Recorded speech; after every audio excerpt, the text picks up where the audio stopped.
Mr. Naren Damodar Das Modi is the selected Prime Minister of the EVM and by also RSS. 90 lakh crore का घोटाला भारत में अब तक हो चुका है। सुप्रीम कोर्ट ने कितने लोगों को जो है जेल भेजा, कितना पैसा वापस दिलवाया?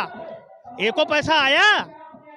सरकारी खजाने में 1 रुपया आया? नहीं आया। और 16,000 करोड़ों रुपए के लिए पूरा नाटक जो है किया जा रहा है, सारा सोशल मीडिया पर भी, और अब तो जो है वो मतलब आपकी जो ब्राह्मण बनिया मीडिया है वो भी दिखा रही है। वो केवल ईवीएम के मुद्दे को दबाने के लिए सीए और चुनावी बॉन्ड, ये केवल और केवल ईवीएम मुद्दे को दबाने के लिए जो डिनाई किया गया है, वो आरएसएस और बीजेपी के लोग जो पीआईएल दाखिल किया, आधी अधूरी जो पीआईएल दाखिल किया उसको डिनाई किया है, बाकी का डिनाई नहीं किया। बाकी पे अभी भी चल रहा है केस, सुनवाई हो रही है, भले ही धीमी गति से हो रही हो, लेकिन जो चुनाव आयोग दावा कर रहा है कि 40,000 जुर्माना लगा दिया, 50,000 जुर्माना लगा दिया, डिनाई कर दिया, अरे शर्म करो, कुछ शर्म करो। अभी भी तुम्हारे खिलाफ मुकदमा चल रहा है। क्यों? क्योंकि 8 अक्टूबर 2013 को सुप्रीम कोर्ट ने कहा कि ईवीएम से फ्री, फेयर और ट्रांसपेरेंट चुनाव नहीं हो सकता है।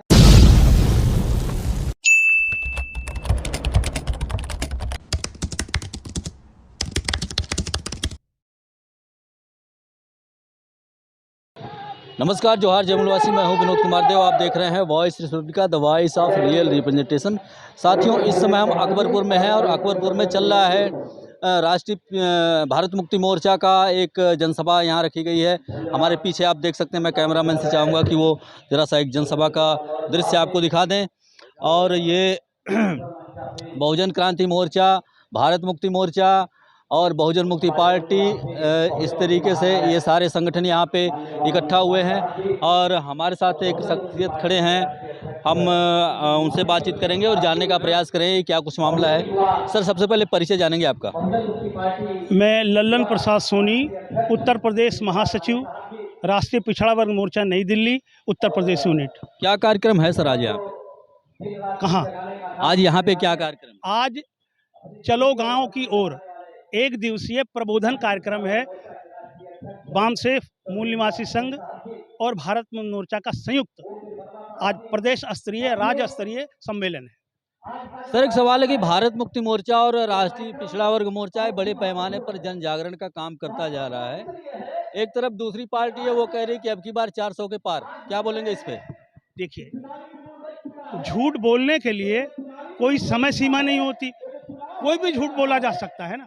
हम तो कह रहे हैं कि आप 400 पार क्यों कह रहे हो, आप सीधा सीधा बोलो 500 पार। जो व्यक्ति भारत का प्रधानमंत्री संसद में कहता हो, या क्या कहने लायक है ये बात?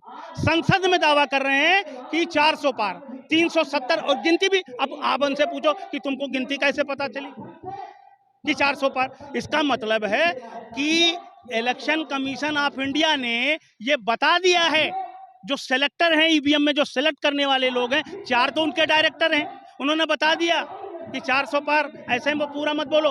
370 हमने तुम्हारे लिए सेट किया है और 30 सेट किया है जो तुम्हारे इंडिया के घटक दल हैं। तो उन्होंने कहा ठीक, 370 और 30 जो घटक दल हैं, 400 पार। जो जब सेलेक्टेड है, mister Naren Damodar Das Modi is the selected Prime Minister of the EVM and by also RSS. It is not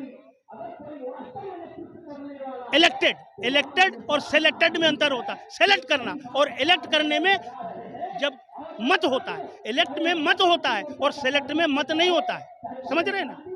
जो इलेक्शन होता है वो देश की जनता का मत होता है, और जो सिलेक्शन होता है उसमें देश की जनता का मत नहीं है, वो उनके चुने हुए लोग जो हैं उनका मत है। तो ऐसे समय में, जिस समय ईवीएम का आंदोलन अपनी चरम सीमा पर था, जनता ईवीएम को नकार रही है और बैलेट पेपर से चुनाव मांग रही है, ऐसे समय में आप इलेक्टोरल बॉन्ड और सीए को किस नज़रिए से देखते हैं साहब?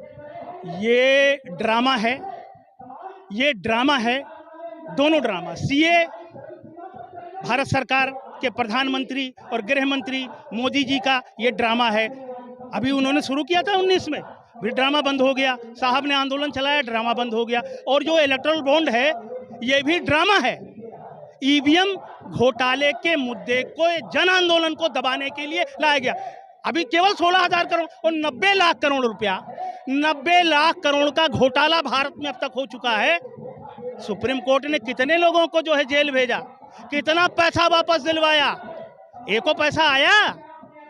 सरकारी खजाने में 1 रुपया आया? नहीं आया। और 16,000 करोड़ रुपया के लिए पूरा नाटक जो है किया जा रहा है, सारा सोशल मीडिया पर भी। और अब तो जो है वो मतलब आपकी जो ब्राह्मण बनिया मीडिया है वो भी दिखा रही है। वो केवल ईवीएम के मुद्दे को दबाने के लिए, सीए और चुनावी बॉन्ड, ये केवल और केवल ईवीएम मुद्दे को दबाने के लिए। और ये दबने वाला नहीं है, ये जनता का आंदोलन बन चुका है, ये जन आंदोलन बन चुका है। और जन आंदोलन को दबाना सबके बस की बात नहीं है, दबा ही नहीं सकते वो। सुप्रीम कोर्ट ने सर डिसीजन दिया है कि ईवीएम को वो एंटरटेन नहीं करेगा। बहुत सारे ईवीएम से जुड़े बहुत सारे मामले उसने देखे। तो सुप्रीम कोर्ट में जो केसेस गए हुए थे लेकर के लोग, सुप्रीम कोर्ट ने तो डिनाई कर दिया। क्या बोलेंगे इसमें? अब आपको मैं बताता हूँ, जो ईवीएम के में उन्होंने जो डिनाई किया है ना, उसके बारे में बताता हूँ। जो डिनाई किया गया है वो आरएसएस और बीजेपी के लोग जो पीआईएल दाखिल किया, आधी अधूरी जो पीआईएल दाखिल किया उसको डिनाई किया है। बाकी का डिनाई नहीं किया। बाकी पे अभी भी चल रहा है केस, सुनवाई हो रही है, भले ही धीमी गति से हो रही हो। लेकिन जो चुनाव आयोग दावा कर रहा है कि 40,000 जुर्माना लगा दिया, 50,000 जुर्माना लगा दिया, डिनाई कर दिया, अरे शर्म करो, कुछ शर्म करो। अभी भी तुम्हारे खिलाफ मुकदमा चल रहा है। क्यों?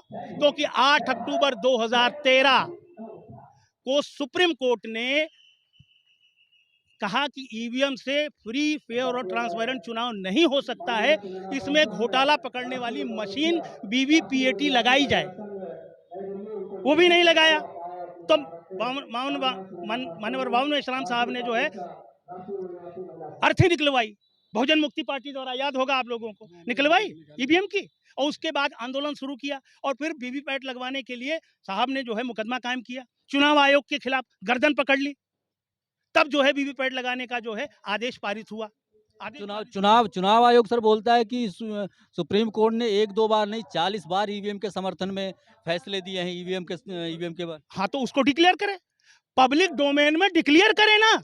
हम क्यों बात उनकी हम चुनाव आयोग पर विश्वास नहीं करते और ना ईवीएम पे विश्वास करते। अगर उन्होंने कहा है, बयान दिया है ना, तो मैं उनको सीधा खुला चुनौती देता हूं कि कल के अखबार में 40 बार जो डिनाई किया है उसको छपवाओ और चलवाओ, नेशनल मीडिया पे चलवाओ ना, सबूतों के साथ। वो जो तुम्हारी लोग बैठे हुए हैं ना, वो चलाएंगे कि ये डिनाई कर दिया। केवल कह देने से होता है? कहने के लिए तो मैं भी कुछ कह सकता हूँ। तो वो तो ईवीएम से ही चुनाव कराने पे अड़ा हुआ है। ठीक है, वो ईवीएम से चुनाव कराने पे अड़े हुए हैं। और हम लोग भारत के एससी, एसटी, ओबीसी, माइनॉरिटी, क्षत्रिय और वैश्य 135 करोड़ लोग अड़े हैं फोड़ने के लिए। हम फोड़ने के लिए, वो अड़े हैं चुनाव कराने के लिए, और हम लोग अड़े हुए हैं ईवीएम फोड़ने के लिए। अब फैसला होगा। आपको नहीं लगता ये आपराधिक मामला हो जाएगा? काहे का अपराध? आपराधिक मामला है, आप कहते हो, मैं मानता हूं ईवीएम तोड़ना अपराध है, गुनाह है। लेकिन जो इलेक्शन कमीशन ऑफ इंडिया जो ईवीएम में घोटाला करके जो चुनाव करवा रहा है, वो हमसे 1000 बड़ा गुनाह कर रहा है। तो हम भारत के संविधान को बचाने के लिए, हम भारतवासी, भारत के मूल निवासी, संविधान को बचाने के लिए, लोकतंत्र को बचाने के लिए हम ये गुनाह करने के लिए तैयार हैं।